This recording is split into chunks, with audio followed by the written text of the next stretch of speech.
saying? What is he saying? He's saying that Islam is not perfect. He's saying that Islam is not the best guidance. That there's something better now that we need to adapt and bring Islam up to. What do you mean up to date? Islam is good for all times. You know, until the day of judgment, it will be the law in this earth. So there's no doubt that that is an act of apostasy as well. Number 5.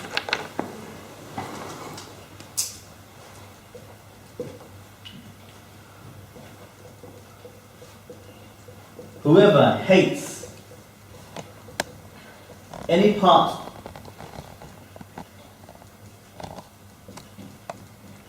of Islam, okay, or its rules, okay, or its ahkam, has nullified Islam. He has nullified his iman. Okay, even if he does it, even if he fulfills the rules, but he hates them, he has disbelieved. Okay? He has disbelieved. So somebody could pray the salah, but he hates the salah. He could fight the jihad, but he hates jihad. He could pay the zakat, but he hates the zakat. That person is a kafir. He has left for Islam. Okay? That does not mean somebody who finds difficulty waking up at Fajr time, he dislikes the discomfort of water, the cold water in the morning. That's not called hating the Sharia. He loves the salah, he loves the wudu, but he wishes that he didn't have to have cold water, something like this. That's not the same thing. Okay? Or the woman who she hates to share her husband with some other woman. That's not the same as the one who hates the hukm of a husband having 2 wives. It's not the same thing. Okay, so a woman could love the hukm of Allah and know that it's justice and fair, but say that I don't want it. Because she loves her husband, she wants him 7 days a week, not 3 days a week, not 4 days a week. Okay, so that's different from the one who says, she hates the idea of polygamy, the idea of more than one wife. These are 2 different things. Okay, even Fatima, radiallahu anha, she did not like to have, a co-wife with her, and Ali ibn Abi Talib initially wanted to get married again to a second wife, and even the Prophet ﷺ said to him, look, I don't accept to have the daughter of some mushrik combined with the daughter of the Nabi of Allah with one husband. Okay, that doesn't mean that they were hating the idea of polygamy itself. So, but the one who hates the Sharia rules or anything from the Sharia, hates the idea of Hurun Ayn, hates the idea of Jannah, or hates any part of Islam, he has left for Islam. Surah Muhammad verse 9, Allah Subhanahu says, ذَلِكَ بِأَنَّهُمْ كَرِهُوا مَا أَنزَلَ اللَّهُ فَأَحْبَطَ أَعْمَالُهُم. He said that is because they hated what Allah revealed, and so all their deeds were lost. Surah Muhammad, I believe, is Surah 47? 47 verse 9. Okay, verse 9.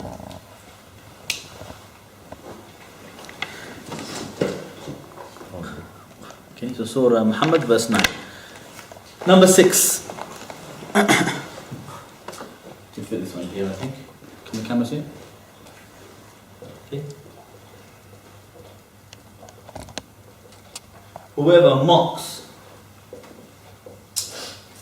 any part of Islam, okay, including its rewards and punishments, the one who makes fun of the punishment of cutting the hand of the thief or stoning the adulterer, or he makes fun of the hijab or the niqab, or makes fun of the salah or the fasting or the zakat or the jihad, or the sahaba or Muhammad sallallahu alaihi wasallam as a topic in general.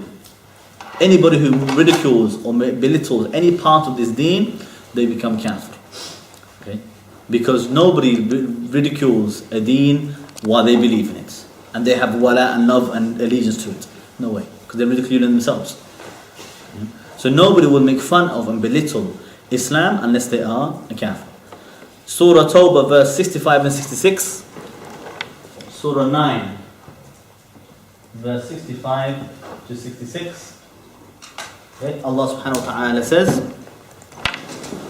وَلَئِنْ سَأَلْتَهُمْ لَيَقُولُنَّ إِنَّمَا كُنَّا نَخُوضُ وَنَلْعَبُ قُلْ أَبِاللَّهِ وَآيَاتِهِ وَرَسُولِهِ كُنْتُمْ تَسْتَهْزِئُونَ لَا تَعْتَذِرُوا قَدْ كَفَرْتُمْ بَعْدَ إِيمَانِكُمْ. He said, if you ask them, they will say, we were just joking and playing. Okay? We were just joking and playing. Ask Mr. Diary of the Bad Man. You say, oh, it's just joke, it's just playing, it's just, one way of doing it, styles and means. It's not styles and means. Allah said, say to them, is it about Allah and His verses and His messenger that you're mocking? Don't make any excuses. لا تعتذروا. Don't make excuses. قد كفرتم بعد إيمانكم. You became kafir after you had iman. Okay? I mean, you became apostates. After you were believers, you became kafir, apostates. So anybody who ridicules or insults the deen of Allah, or any parts of it, then they have left the fold of Islam. Okay, number 7. Hopefully we can finish all 10 points today, inshallah.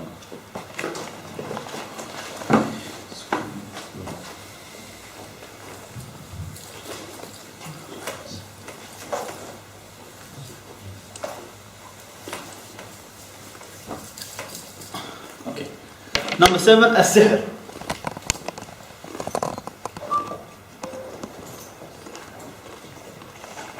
Okay, magic. The one who indulges in magic has left the fold of Islam. It is kufr akbar, will take him out of the fold of Islam. And indeed, the jinn, the shayateen will never do anything for the magician until he's committed some form of kufr and shirk in the first place. That is their own objective, and that's the reason why that's the only reason why they will help the magician in the first place, because they want him to commit the shirk, commit the kufr.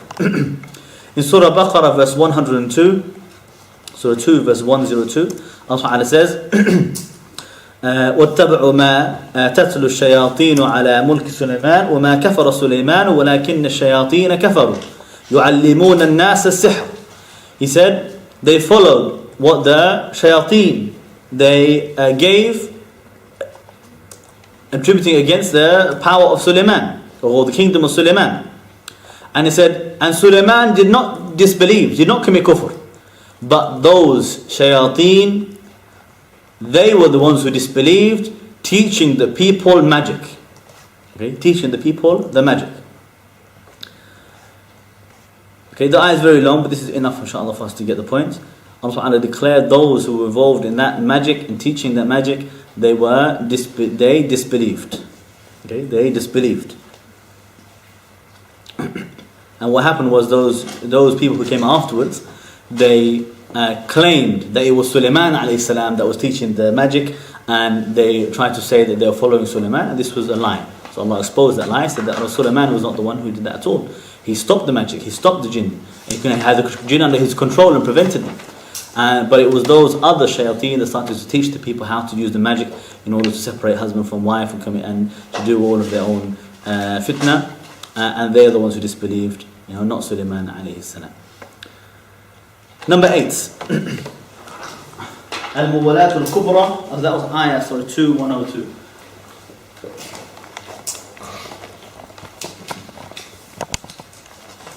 Okay, Al-Muwalat.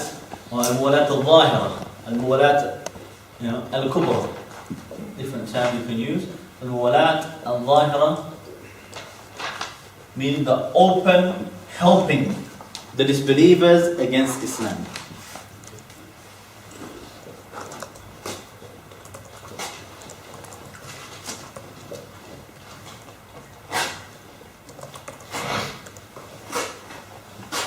Against Muslims, or against Islam and Muslims.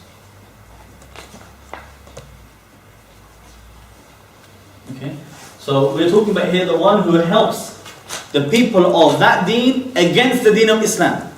There's no way for you to claim, I'm from the deen I'm helping to destroy. Impossible. That means you're not from that deen. You've abandoned that deen. Okay? You not say, I'm from the ummah that I'm helping the kuffar to kill them all. You're not from the ummah, you're from their ummah. Understand? There's no way for you to claim both. That you are from the ummah and yet you're helping to kill the ummah. That is contradiction. Okay? So he abandons his wala and allegiance to Islam and the Muslims when he makes that wala, that alliance and allegiance to the kufr or to their own fighting against Islam. So I'm not talking about here somebody who helps a kafir in something permissible.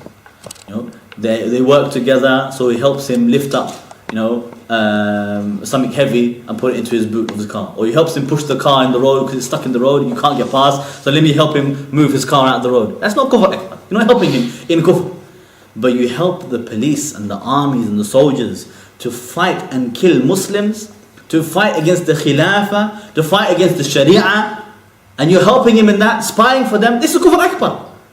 Right? This is Kufr. Don't let somebody say to you, oh, Akhi, Hudaybiyah has nothing to do with helping Kuffar against Muslims. Okay? Hilf al-Fudud had nothing to do with fighting against Islam, nothing to do with fighting against Muslims.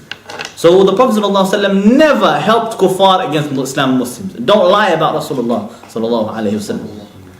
Rather, those who did that, the Sahaba, they used to consider them kuffar. Allah Ta'ala says in Surah Ma'idah verse 51, Surah 5 verse 51, says, أعوذ بالله الرجيم, يا أيها الذين آمنوا. He said, oh you who believe, لا تتخذوا اليهود والنصارى أولياء. Do not take the Jews and Christians as allies. بعضهم أولياء بعض. They are only allies to one another. You see this part of the ayah is very important. I mean, nobody would ally with them unless there was one of them. That's what the ayah is saying. بعضهم أولياء بعض. They are only allies to one another. وَمَن يَتَوَلَّهُم مِّنكُمْ فَإِنَّهُ مِنْهُمْ. And whoever among you allies with them, he is one of them. إِنَّ اللَّهَ لَا يَهْدِي الْقَوْمَ الظَّالِمِينَ. And Allah does not guide the oppressors. Al-Zalimun in this ayah is not talking about oppressors only. Not the small oppression. Talking about Kufr Akbar, the one that is the mushrik, like the Jews and Christians themselves are mushrik. Okay. Also, if you look to Tafsir al-Qurtubi, Tafsir ibn Kathir, the quotes many of the Sahaba, including Ibn Abbas and Ubay, they said that means he's from their deen. His hukum is the same as their hukum. You know? He said, even Ibn Abbas said that he does not receive any inheritance anymore because he's apostate. Okay? And to fight him is obliged the way it is to fight against the kuffar. And hellfire is obliged upon him the way it's obliged upon them, the Jews and Christians. Okay. Number 9.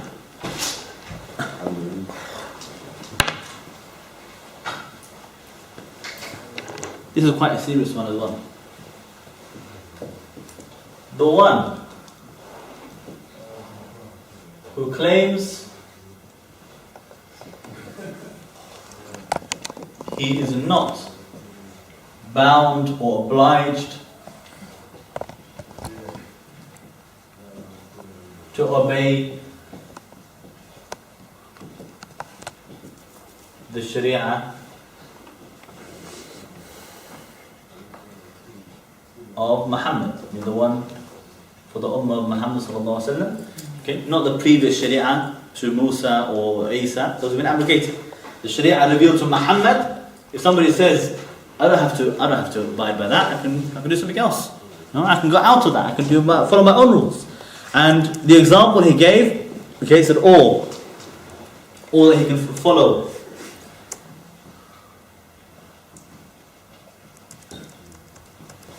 He can follow another Sharia or Deen, okay, whether democracy or Al-Yasik for Genghis Khan, like the Tatar, or the communism, Al-Ba'athiyya, or whatever it is, any other way of life, he says, that person has to follow Islam. And the example that some people try and give, which Sheikh Muhammad Abdul Wahab, he quoted specifically, he said, the one who claims he's not obliged to follow the Sharia of Muhammad, they could follow something else, or if they claimed that I can leave the Sharia of Muhammad the way Khidr alayhi salam left the Sharia of Musa alayhi salam, and he did something else. Because Musa alayhi salam, obviously, it was revealed to him the Sharia clearly, not allowed to kill. Not allowed to kill a child, especially. Yeah? In every Sharia. And yet, Khidr alayhi salam, he killed a child. And he was not bound by the Sharia of Musa. Okay? And so, anybody who claims that I can be like Khidr for the maslahah, for the benefit. And I've heard this argument as well.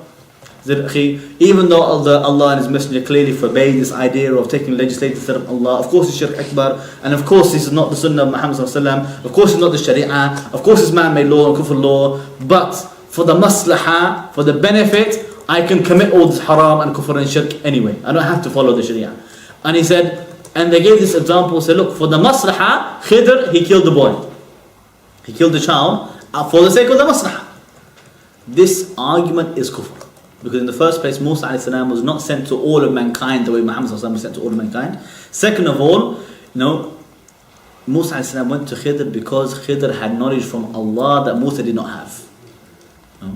So if you reach the knowledge of Khidr alayhi salam and then come to me and then claim to me, I know where the maslaha is, akhi, the special maslaha that even Muhammad sallallahu alaihi wasallam did not know. Even then I'll say to you, you're obliged to follow the Sharia of Muhammad. Because today the only Sharia until the day of judgment for the whole of mankind is the Sharia of Muhammad sallallahu alaihi wasallam, unlike Musa who was sent only to his people. And that's why when Umar al-Khattab, he was reading some books, some pages of the Torah, the Prophet ﷺ said to him, are you in doubt, O Umar? He said, that by Allah, if my brother Musa was alive today, he'd have no choice but to follow me. Even Musa a.s. So nobody can claim today are not bound by the Sharia of Muhammad sallallahu alayhi wa sallam. Yeah, question? Is Khidr part of Musa a.s. ummah? No, he was not from Bani Israel. He wasn't from... No, he's separate. Also Allah Ta'ala says in this Surah Ali Imran, verse 85, Surah 3, verse 85, it says, وَمَنْ يَبْتَغِ غَيْرَ الْإِسْلَامِ دِينًا فَلَا يُقْبَلَ مِنْهُ وَهُوَ فِي الْآخِرَةِ مِنَ الْخَاسِرِينَ. He said, and whoever seeks a religion other than Islam, a way of life, a deen, a way of life other than Islam, it will never be accepted from him, and he will be in the hereafter from the losers, the people of hellfire. Okay. Surah 3, verse 85.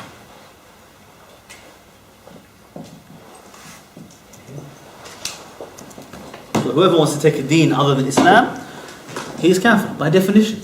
That is what a kafir is, the one who's taken a deen other than Islam. Even if he believed Islam was the truth, but he said, I'm not going to follow it, I'm going to follow that one instead, he's kafir. He is kafir. Number 10. The last one. It's called al-i'rad, turning your back.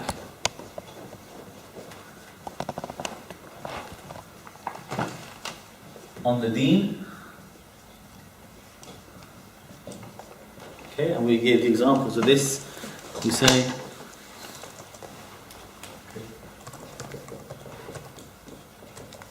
neither seeking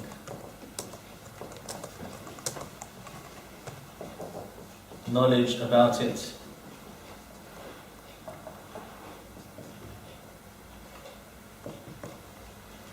nor practicing it.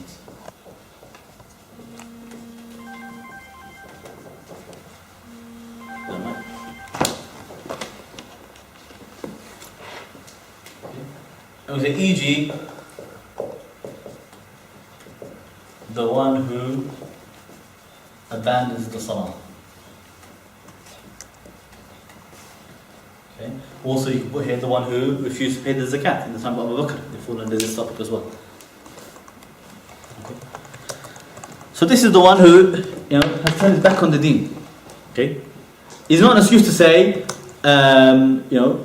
he doesn't seek knowledge because if he knows, then he'll have to practice it. So let me remain ignorant. That's better for me. It's not better for you. You become kafir. You're supposed to practice Islam. If you don't know what it is, you have to find out. Not to say, I refuse to find out what Islam says because then I'll have to follow it. That person has turned his back on the deen. He's not even attempting to practice the deen. So the person, his deen has left no sign of the deen left on him at all. This person has left Islam. Okay. Allah Ta'ala says in Surah Sajda, verse 22. Okay. وَمَنْ أَظْلَمُ مِمَّنْ ذُكِّرَ بِآيَاتِ رَبِّهِ ثُمَّ أَعْرَضَ عَنْهَا إِنَّ مِنَ الْمُجْرِمِينَ مُنْتَقِمِينَ. He said, and who is a greater oppressor than the one who the verses are recited to him, his verses of his Lord are recited to him, then he turns away from it, turns his back on it. And verily we will take revenge or punish those criminals. Okay, those of the al-mujrimeen, the criminals. So Surah Sajda verse 22, Surah Sajda is Surah number